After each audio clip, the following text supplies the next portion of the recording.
teman-teman Brandberg. Di episode sebelumnya, kita udah sama-sama menyelami bagaimana para pemikir klasik seperti Adam Smith, David Ricardo, dan Thomas Malthus meyakini kalau pasar itu punya mekanisme koreksi diri yang ajaib. Mereka bilang, biarkan saja individu mengejar kepentingan pribadinya, biarkan tangan tak terlihat bekerja. Nanti, ekonomi akan selalu menemukan titik keseimbangannya sendiri. Optimisme itu begitu kuat, dan jujur, banyak dasarnya. Tapi, apa jadinya kalau tangan tak terlihat itu seolah lenyap?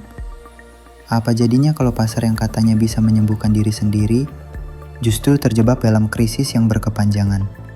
Nah, inilah yang terjadi di awal abad ke-20.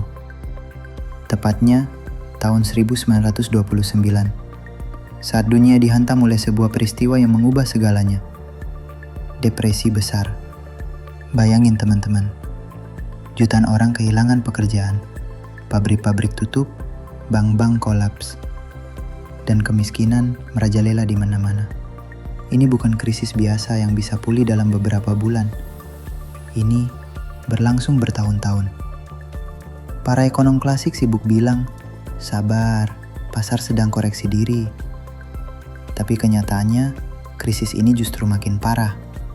Disinilah sebuah pemikiran revolusioner muncul, yang gak cuma berani menentang ide-ide klasik, tapi juga benar-benar mengubah cara pemerintah dan masyarakat memandang peran ekonomi.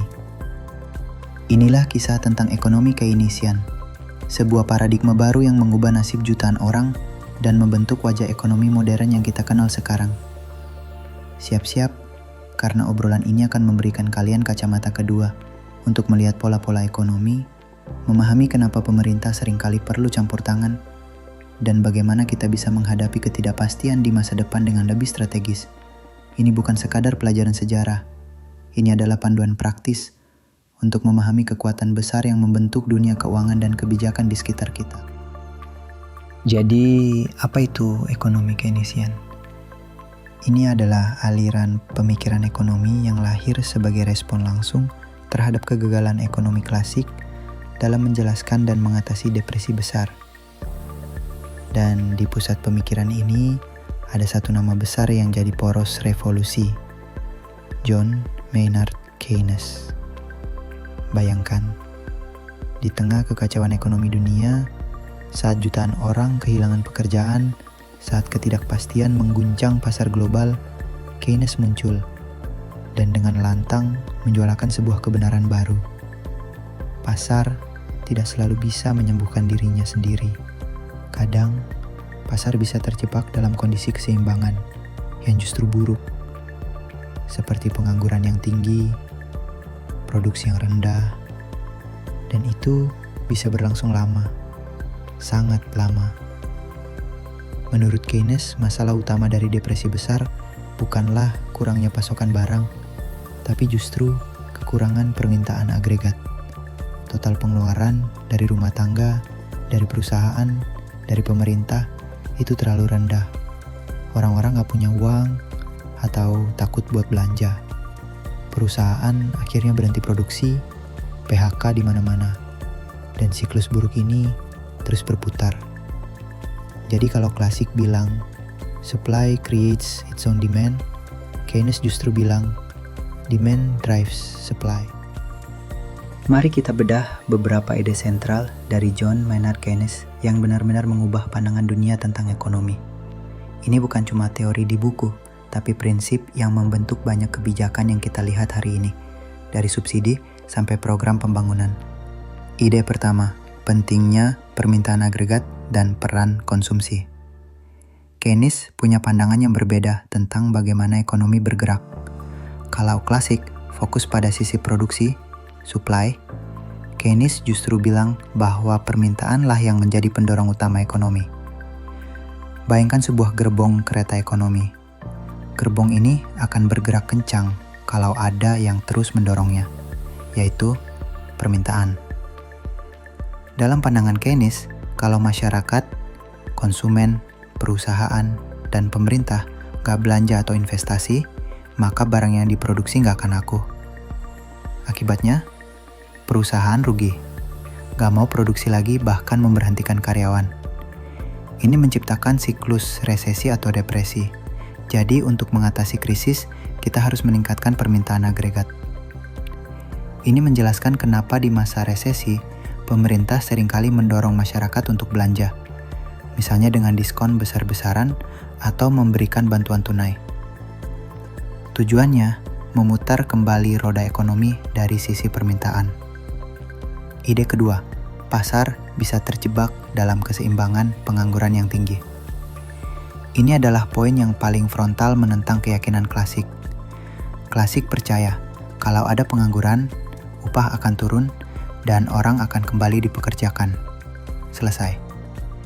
Tapi Keynes melihat bahwa dalam depresi besar, meski upah sudah sangat rendah, pengangguran tetap merajalela. Keynes menjelaskan bahwa dalam kondisi resesi parah, ada yang namanya perangkap likuiditas, atau rasa pesimis yang mendalam. Orang jadi sangat berhati-hati, menimbun uang tunai, dan gak mau investasi atau belanja karena takut. Perusahaan juga gak mau merekrut karena gak ada yang beli produk mereka. Akibatnya, ekonomi bisa mandek di tingkat produksi yang rendah dan pengangguran yang tinggi untuk waktu yang sangat lama, bahkan tanpa campur tangan pemerintah. Ini bukan cuma koreksi sementara, ini keseimbangan yang buruk. Ide ketiga, pemerintah harus turun tangan, kebijakan fiskal dan moneter aktif.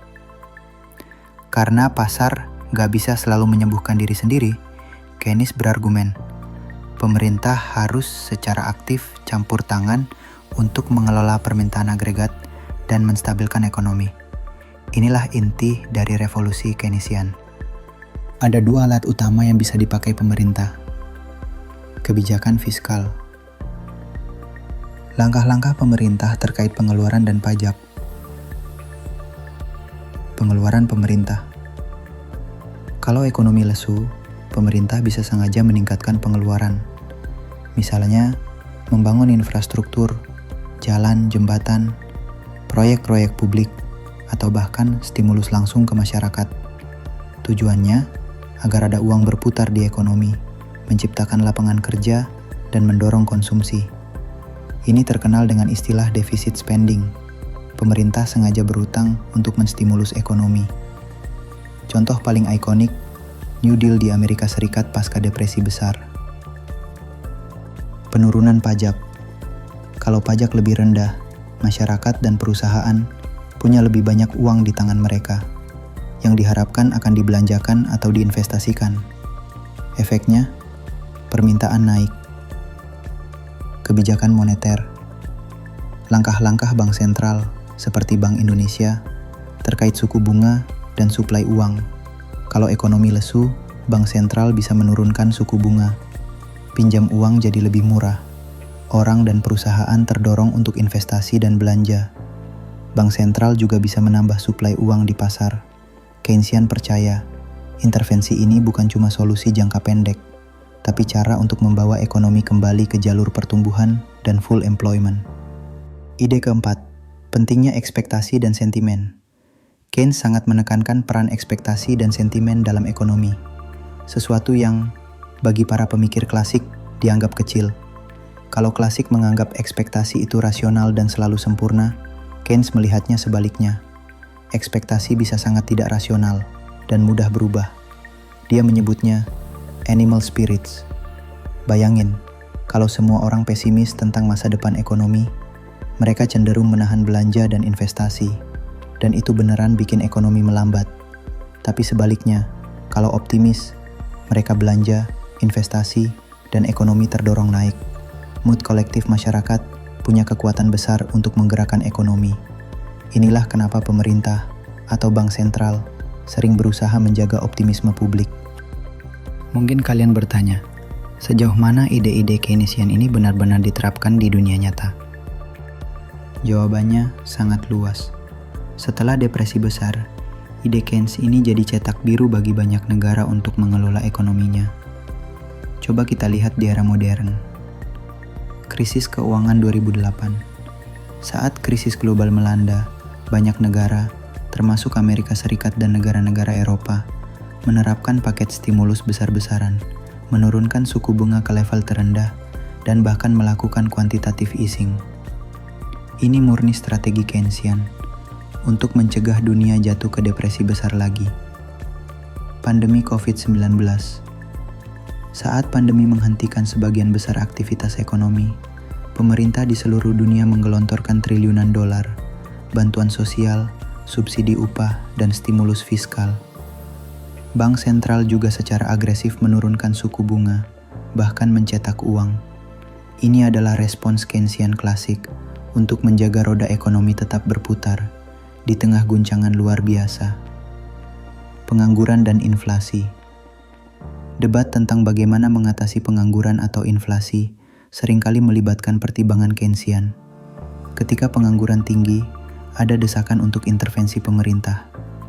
Ketika inflasi melonjak, muncul pertanyaan, seberapa jauh bank sentral harus menaikkan suku bunga untuk mendinginkan ekonomi?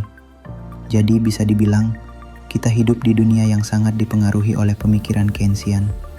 Inilah yang menjelaskan mengapa pemerintah dan bank sentral punya peran yang begitu aktif dalam mengelola ekonomi, tidak seperti yang dibayangkan para klasik. Tentu saja, seperti teori ekonomi lainnya, Keynesian juga punya kritik dan batasannya sendiri. Gak ada teori yang sempurna. Salah satu kritik utamanya adalah potensi inflasi dan utang pemerintah.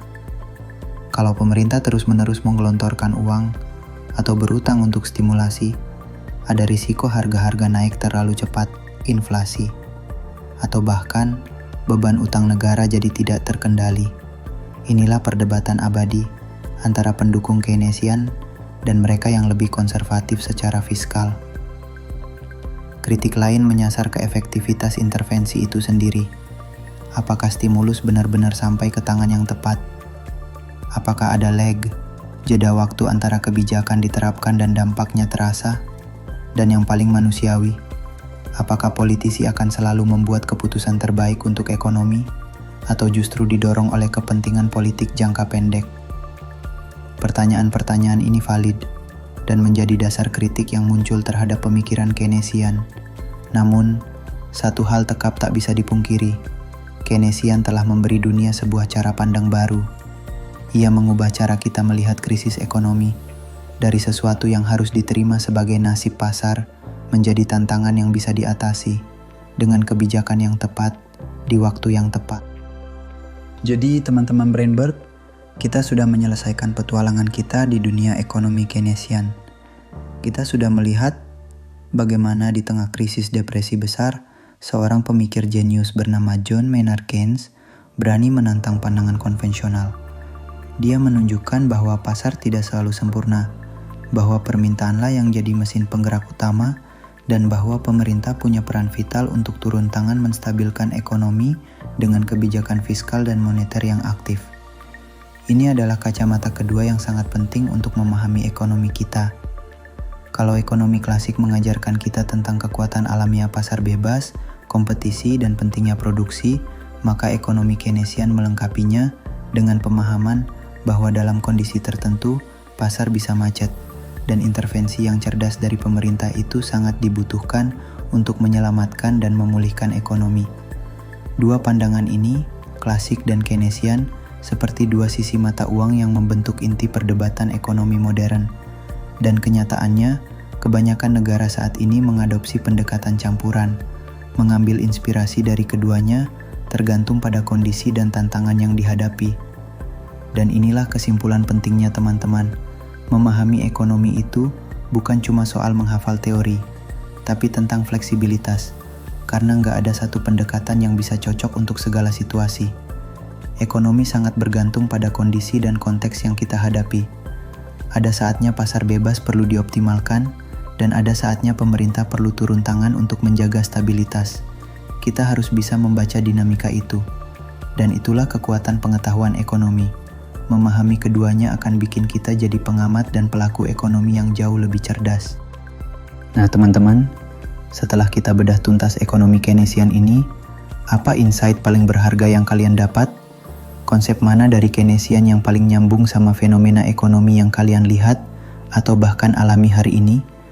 Yuk kita diskusi bareng di kolom komentar. Setiap insight kalian itu berharga dan bisa memperkaya pemahaman kita semua. Kalau video ini membuka wawasan baru dan kasih kalian momen yang deep, jangan lupa like, share ke teman-teman kalian, dan yang paling penting, subscribe channel Brainberg, biar kalian gak ketinggalan insight seru lainnya yang bantu kita terus tumbuh dan memahami dunia dengan lebih dalam. Terima kasih banyak sudah menyimak teman-teman. Ingat, belajar ekonomi itu bukan cuma buat ekonom, itu buat kita semua, biar kita bisa jadi individu yang lebih cerdas, lebih tangguh, dan lebih berdampak. Sampai jumpa di episode berikutnya.